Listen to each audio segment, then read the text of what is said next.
もし今あなたの隣にいるその人が手違いで出所した殺人犯だとしたら、遡ることおよそ18年前の2005年11月11日、イギリスウエストサセックス州。その日、妹と2人で飲みに出かけていた青年は自宅へ戻るなり、その場の光景に膝から崩れ落ちました。母さん。青年の名はトム・エジントン。自宅の書斎では彼の母親が全身9カ所をめった刺しにされ、見るも無残な状態で亡くなっていたんです。あいつがやったに違いない。瞬時にそう直感したトム。彼の言うあいつとはトムの姉ニコラ・エジントンのことでした。ニコラは幼い頃から人格に難があり、兄弟に危害を加えないようずっと隔離されていた女性。弟のトムは最近になってニコラが怪しい動きを見せていることに気がついていました。案の定、実の母を殺害した彼女はこの後逮捕されることになるんですが、わずか4年で釈放されてしまうんです。母親を殺害したにもかかわらず、わずか4年で釈放されたニコラ・エジントン。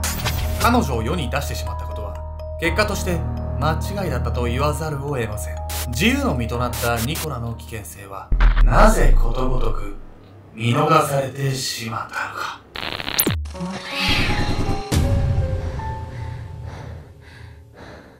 おっそす。なんか怪しい痩せ薬手に入れたよ。ケンちゃんです。エミコです。なんか汚れてるよ。ただの水分、得体の知れないただの水分。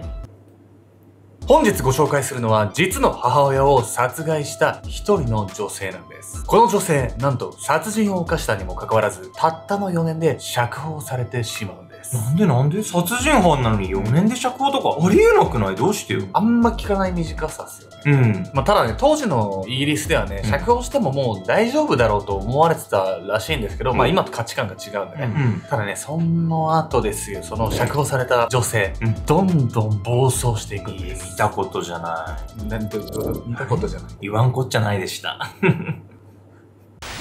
危険人物。遡ることおよそ12年前の2011年10月10日、ロンドン南東部の町ベクスリーヒーズ。よし、この女にしよう。何やら独り言をつぶやきながらふらふらとバス停へやってきたのは、長い黒髪をアップにした白人女性。彼女の名はニコラ・エジントン。ブルーのパーカーに白いバッグをぶら下げたラフな装いに一見して変わったところは見られません。ただバスを待っていた若い女性をじっと見据えるその目は、どこかうつろで不気味な雰囲気を漂わせていました。そして次の瞬間、肩からぶら下げたバッグの中へ手を突っ込むと、何かをしっかりと握りしめたニコラ。彼女が手にしていたものは、購入したばかりの包丁。ニコラは女性を睨みつけたままその背後へ忍び寄ります。いきなりヤバい展開じゃない。白昼堂々人刺すつもりなのこんな。そうなんですよ。なのでニコラはね、この堂々とさ、街を歩いていいようなね、人じゃないんですよ。本当にヤバい女性なんです。危険人物よ。実のところニコラはつい2年前に釈放されたばかりの前科者。刑期は4年と非常に短いものでしたが、彼女はたったそれだけの期間で世に放たれたことが不思議なくらいの危険人物だったんです。動画をご覧の皆さんもニコラの素性を知れば、彼女が我が物顔で街を歩いていることがいかに異常かがわかるはずなんです。1985年、それはニコラがまだ6歳の頃。彼女は当時両親と弟、妹の5人家族でロンドン北部の町マスウェルヒルで暮らしていました。そしてその日も家族は休日の穏やかなひとときを過ごすはずでした。しかし突如自宅の庭先に響いた少年の叫び声。父親のハリーが慌てて駆けつけると、そこには茨の茂みに押し込まれ血だらけになった息子トムの姿が。おいニコラ、お前はまた何をしでかしたんだ。ニコラは血だらけのトムのすぐそばで痛がる彼を表情一つ変えずに見つめていました。それが勝手に茨の中に入ったのよ。それというのは弟トムのこと。そう、ニコラは弟のことを一度も名前で呼んだことがありませんでした。そして激怒する父親に向かい淡々と言い訳をしたニコラですが、弟トムの体にはあざが浮かんでおり、彼女から暴行を受けたことは明らか。しかし弟が泣こうが叫ぼうが、ニコラが何かを感じることはありません。それを茨の中に突っ込んだらどうなるか試してみたかったのよ。彼女の中にあるのは単純な好奇心だけ。ニコラは以前も弟を階段から突き落とそうとしたことがありましたが、それも全て興味本位での行動だったんです。ちょっと待って、もう6歳の時点でサイコパスじゃないの？そうっすね。当然ね、ニコラの両親も彼女の異常性には気づいてたんですけれども、それに向けてね、いろいろ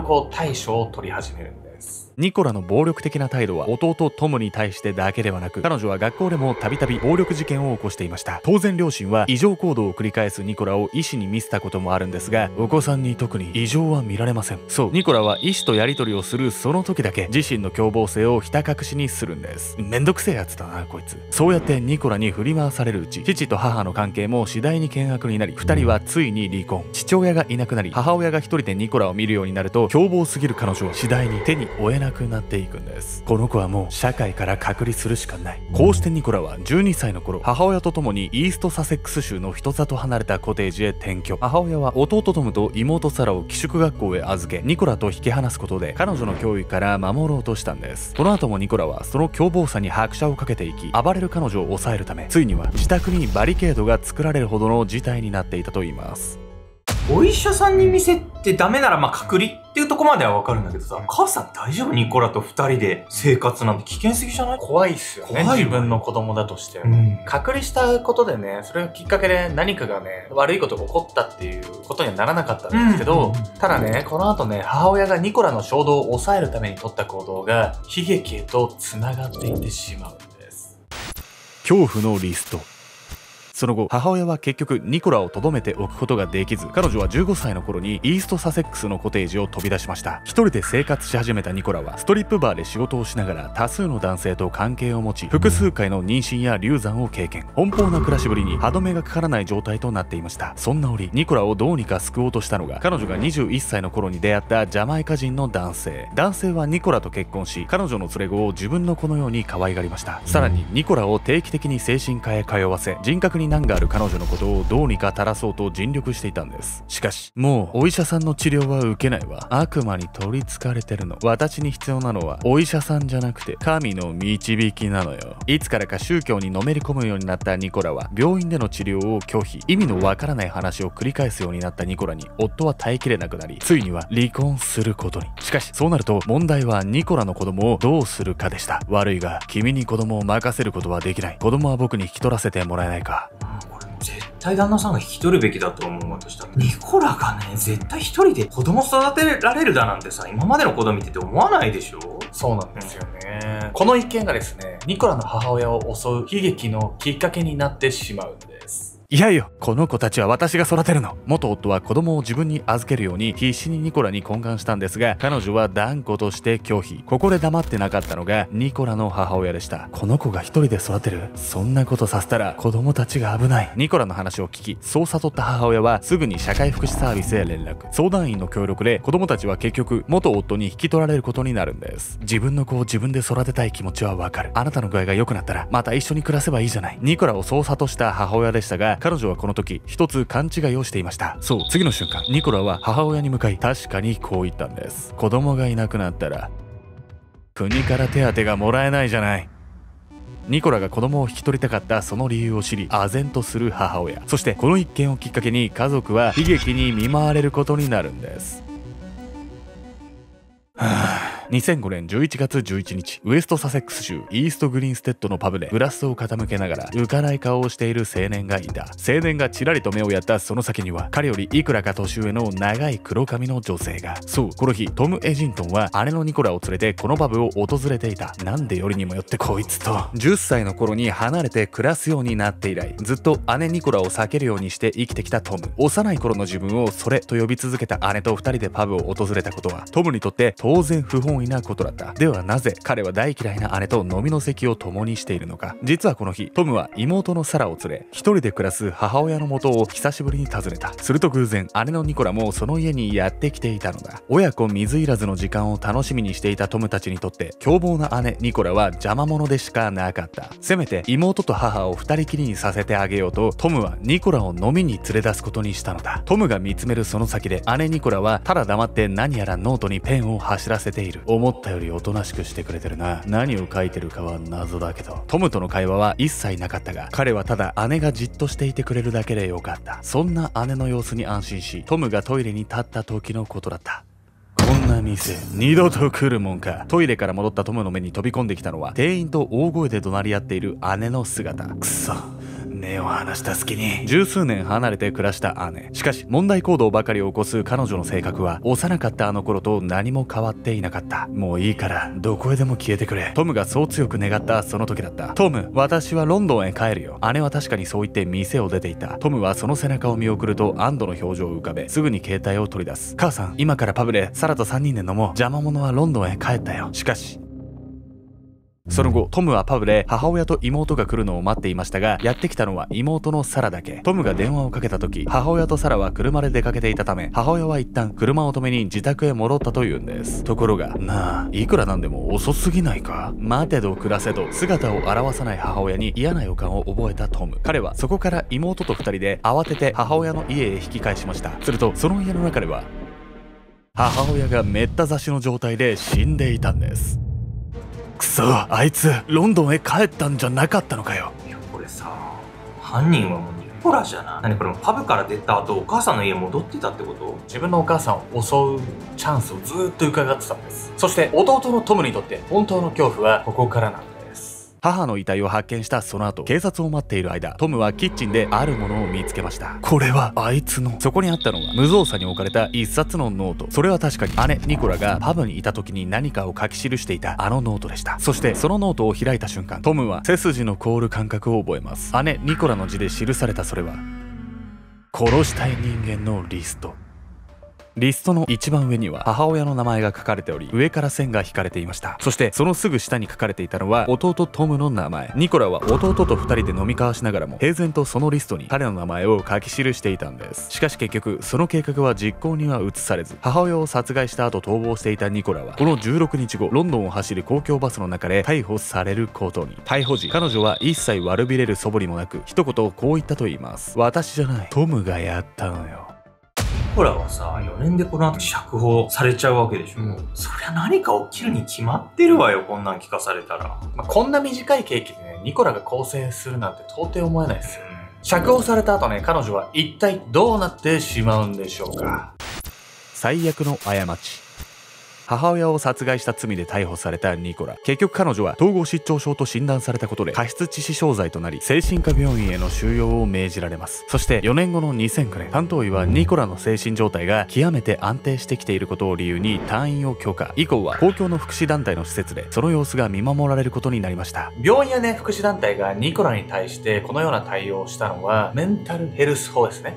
という法律に基づいての決定だったんです。というわけで本日のメトラキーワード、イギリスのメンタルヘルス法について。精神医学の先進国イギリスは世界に先駆け1959年にメンタルヘルス法を制定。精神疾患者への適切な対処ができるように国の体制が整えられているんです。イギリスのメンタルヘルス法では、他人に危害を加える可能性がある精神疾患者に対し、警察が強制的に自宅に入る権限、警察署に交流する権限、専門家や医師の判断で強制的に入院させる権限が認められているんです。ニコラは4年で釈放されたものの、以降も精神科医、ソーシャルワーカーの監視下に置かれることになりました。彼女は釈放後も福祉団体が運営する施設で過ごしており、必要とあればいつでも精神科病院へ強制入院させられる体制が取られていたんです。このように釈放された後も精神科の監視下にあったニコラ。彼女の症状は以降も2年間順調な回復を見せており、施設の職員もニコラの社会復帰に向けて徐々に準備を整えていたんです。そう、ニコラは完全に平穏を取り戻したように見えていたんですが、なんか良くないことは起こっちゃうわよね。しかもね、何か問題が起こる前にニコラっていうのは前兆をこう出してたんですけど、それに気づけなかったことっていうのも問題なんじゃないかっていう話なんですよ。ニコラが福祉団体の施設で暮らし始めて2年後の2011年10月10日、早朝4時半、ロンドン東部の病院にはけたたましく泣きわめく彼女の声が響いていました。ねえ、お願い、私を逮捕して、このままじゃダメなの。自分をこの病院へ連れてきた警察にしがみつくようにしてそう訴えるニコラ。警察は困惑しながらもニコラをなだめると、看護師に彼女を任せ病院を後にしました。実はこの日、ニコラは自分の足で病院へ向かおうとしていたんですが、精神状態が不安定でタクシー代の支払いもままならず、タクシードライバーの通報で駆けつけた警察によってこの病院へ連れてこられたんです。彼女のその振る舞いは明らかに常軌を逸していました。そして問題となったのはこの後の警察や病院の対応でした。はい、こちら999です。どうされましたか？私は6年前にママを殺しました。このままじゃ同じことを起こしちゃう。早く精神病院に入れて。救急ダイヤル999に通報してきたのは、そう、先ほど病院へ連れてこられたばかりのニコラ。それで今はどちらに？病院の救急外来にいるわ。ここじゃダメなの。状況を察したオペレーターはニコラを落ち着かせようと言い聞かせるようにこう話をした。あなたが今いる場所はとても安全ですからね。何も心配することはありませんよ。そうやってどうにか話を切り上げ受話器を置いたオペレーター。しかし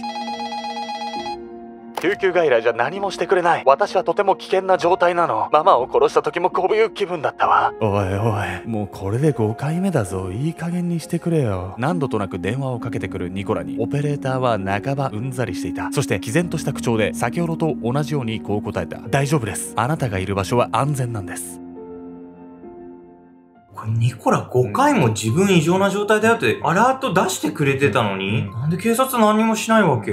そうなんですよ。警察がここでね、ニコラの異常性に気がついていればね、最悪の事態は防げていたのかもしれないんです。結局ニコラは彼女の異常行動に危機感を募らせた救急外来のスタッフにより精神科病院に移動させられることに。しかし彼女は移動先の病院で病室が手配されている間に待合室から姿を消していました。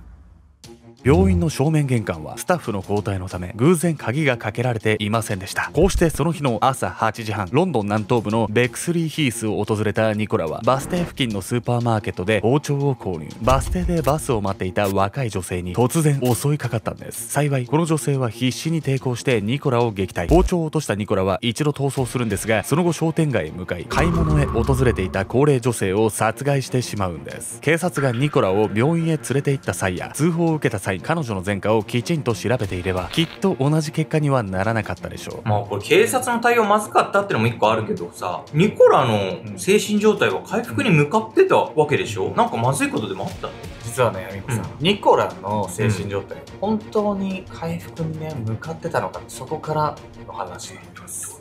ニコラは母親を殺害し精神科病院に収容された後、確かにその症状が回復しつつあるとされていました。しかしメトラの皆さんは覚えているでしょうか？ニコラが幼い頃、彼女の異常性に気がつき病院へ連れて行った両親に対し医師が下したあの診断を。お子さんに特に異常は見られません。そう、ニコラは医師の前でだけでは自身の凶暴な性格をひた隠しにしていました。殺人を犯した彼女がたった4年で釈放されてしまったのは精神科医がニコラのその性質を見抜けなかったためとも考えられるんです。さらに精神科病院を出た後のニコラは精神科医やソーシャルワーカーによって監視されていたものの、その監視レベルは極めて低く設定されていました。福祉団体の施設で暮らしているといっても、そこは一般のアパートとさして変わらず、監視といっても様子を伺う電話がかかってくるくらいなもの。自由に暮らしていたニコラは事件を起こす数ヶ月前に関係を持った男性の子を妊娠。結局は流産となってしまうんですが、この一件以来処方されていた向精神薬の服用も止めてしまったといいます。このようにニコラの危険性が見過ごされ、監視が徹底されなかったことが今回の事件の全ての原因と言っていいでしょう。商店街で高齢女性を殺害した後、現行犯逮捕されたニコラ。2013年2月7日、彼女に下された判決は最低37年仮釈放なしの終身刑。その判決はニコラが最初に逮捕された際の統合失調症の診断が誤診であり、本当は一種の人格障害だったとされたためのものでした。殺人事件という慎重を要する場面でこれだけずさんな対応がなされているのなら、一体僕らは何を信じればいいのでしょうか。